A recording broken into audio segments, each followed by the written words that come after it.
শহরের নাককাটা কালী 200 বছরের পুরনো পুজো। এই পুজো ঘিরে নানান গল্প।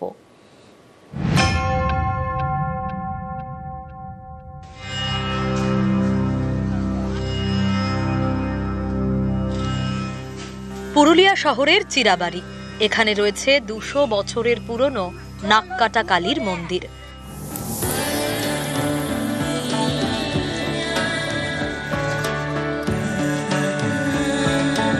চিরাবাড়ি একসময় ছিল জঙ্গলে ঘেরা শুনশান।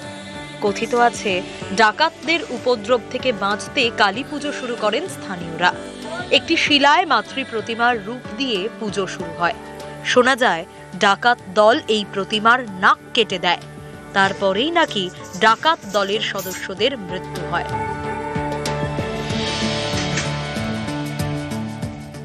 তখন ওই রাগে এসে নিয়ে আর নাকটা কেটে দিয়েছে আপনার চোরেরা।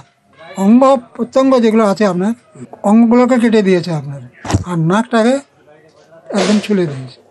যখন নাকটা কেটে দিল না, তখন এনার নাম হলো নাককাটা কালী।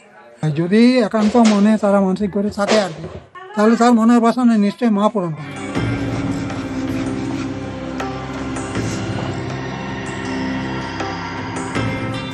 দুশো বছরের পুরনো মূর্তি, সারা বছর পুজো হয়। দীপান্বিতা অমাবস্যায় বিশেষ পুজো জমজমাট। মায়ের মূর্তি আলাদা আছে, জিভ আলাদা আছে, হাত আছে, পা আছে, সব এখানে। আর মা এখানে খুব জাগ্রত, মানে অনেক অনেক দূর দূরান্ত থেকে লোক আসে এখানে। পুরুলিয়া থেকে ইন্দ্রজিৎ মণ্ডল, নিউজ 18 বাংলা।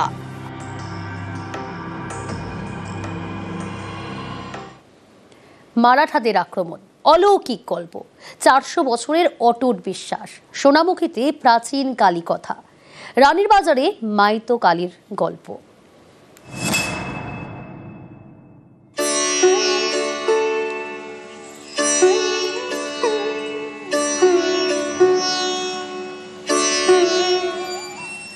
বাঁকুড়ার সোনামুখী, এখানে মাইতো কালীর গল্প। মাতৃ প্রতিমায় সোনার জীব। সোনামুখীর রানীর বাজার এলাকায় মাইতো কালী মন্দির। এই মন্দির জুড়ে বর্গীহানার ইতিহাস।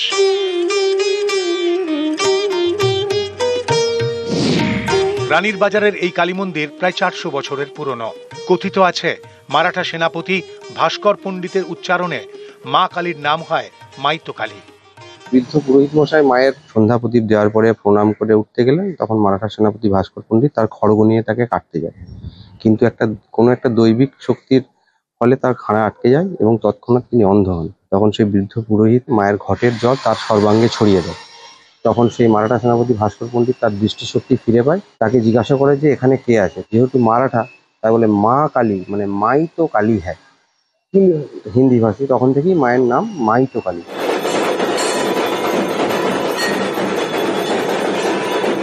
দীপান্বিতা অমাবস্যায় সড়ম্বরে কালী পুজো হয়। প্রতি বছর পুজোর দিন আগের বছরের ঘট বিসর্জনের রীতি রয়েছে। 9 রকমের ভাজা, তার সঙ্গে খিচুড়ি, পায়েস, পরমান্ন, তারপরে মিষ্টি তো থাকেই। আমাদের 5 দিন ধরে পুজো চলে। প্রত্যেক দিনই পরমান্ন হয়। আর প্রথম দিন হয় অষ্টমঙ্গলার দিনে ঠিক সেম ভোগ, হাজার হাজার লোকের সমাগম হয় ভক্তের।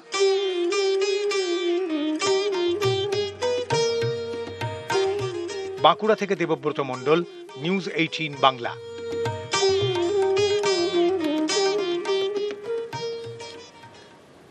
তন্ত্র সাধকের হাত ধরে পুজো শুরু। 500 বছর ধরে পাঁশকুড়ার তালিট্টা কালীবাড়িতে পূজিত দক্ষিণা কালী।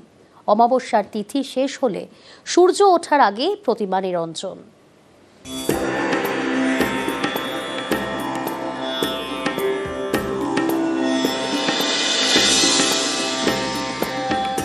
তন্ত্র সাধনার জন্য কালী পুজো শুরু প্রায় 500 বছর আগে। আজও এই পুজো চলে আসছে।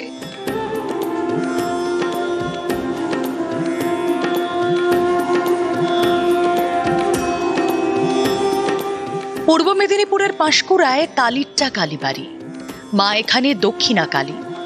একসময় তন্ত্র সাধক বামাচন্দ্র বটব্যালের হাত ধরেই এই পুজো হয়। আজও সেই বিশেষ নিয়ম মেনে পুজো হয়ে আসছে। লক্ষ্মী পুজোর দিন আমাদের মাটি ওঠে, সেই মাটিকে প্রতিদিন সন্ধ্যা দেখানো, ধূপ দেখানো হয়। এই 15 দিন মাংস, রসুন, ডিম খায় না, বলিদানের পর তবে খায়। কালী পুজো তো বলি হয়, মানত যদি করে সেইগুলোই হয়, সেটাই সেই ছাগ বলিটা 70, 80, 100 হতে পারে। তালিট্টা কালীবাড়ির একপাশে সারা বছর ধরে মাটির পুজো হয়। সেই মাটি দিয়ে প্রতিমা তৈরি করা শুরু হয় কোজাগরি পূর্ণিমার দিন থেকে। প্রতিমা তৈরির দিন থেকে স্থানীয়রা নিরামিষ খাবার খান। দীপান্বিতা অমাবস্যায় মাকে আমিষ ভোগ নিবেদন করা হয়। তারপর স্থানীয়রাও আমিষ খেতে পারেন। পুজোর পরের দিন সূর্য ওঠার আগে প্রতিমা নিরঞ্জন করা হয়। বটমপাল পরিবারের পুজো হলেও আমাদের পাঁচবেড়িয়া, হাতিশাল এবং নছিপুর এবং তালিটা, এই 4টে গ্রামের সকলেই ভেবে নেয় যে এটা আমাদেরই পুজো। লক্ষ্মী পুজোর পরের থেকেই, মাটি ওঠার পরের থেকেই আমাদের এই পরিবারে যেন একটা আনন্দের ধুম পড়ে যায়।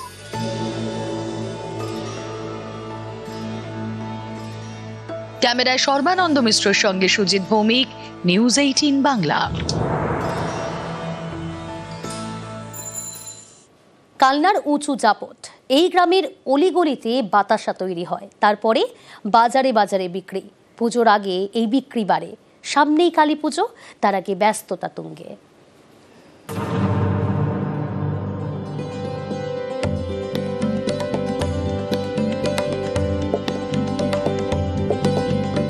কয়লার গনগনে আছে ফুটছে গুড় চিনি। গরম কড়াই থেকে ফুটন্ত মিশ্রণ ঢালা হচ্ছে চাটাইয়ে। এই মিশ্রণ ঠান্ডা হলেই বাতাসা তৈরি। বেশি গরমে জল বাতাসা, খিদে পেলে মুড়ি বাতাসা, প্রসাদেও বাতাসা, সাদা বাতাসা, গুড় বাতাসা। পুজো এলেই বাতাসার বিক্রি বাড়ে। সারা বছর বলতে এই পুজোর সময় একটু সিজনিং হয়, তো তারপরে এই বাদ বাকি বর্ষাকালটা একটু ডাউন থাকে। এখন হচ্ছে, মোটামুটি হচ্ছে। কি কি তৈরি হয় এখানে? আমাদের এখানে বাতাসা, লাল বাতাসা, সাদা বাতাসা, কদমা, তারপর সিনা, তারপর নকুলদানা, কদমা তৈরি হচ্ছে, তারপর খেলনা তৈরি হয়, মঠ, মুরগি। হ্যাঁ মুরগি হয়। মানে তাহলে এই যে কালী পুজোর সময় চাহিদা ভালো? হ্যাঁ, কালী পুজোর সময় একটু চাহিদা।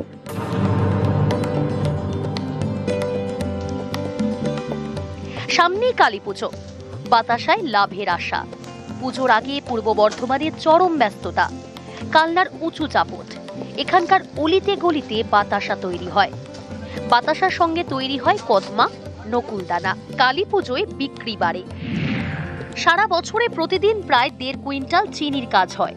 কালী পুজো এলে সেটা বেড়ে যায় প্রায় 2 গুণ। কোথায় কোথায় যায় আপনাদের? বলছি বদ্রপুর আর উড়িষ্যা। হ্যাঁ, মানে ভিন রাজ্যে তো যাচ্ছে। হ্যাঁ, নবদ্বীপ। মূলত বেশি চাহিদা কোন জিনিসটা? সবটারই চাহিদা আছে। পুজো আসলে তাতে অনেক সেল বেশি থাকে। যে কোনো পুজো অনুষ্ঠানে মাল বিক্রি বেশি হয়।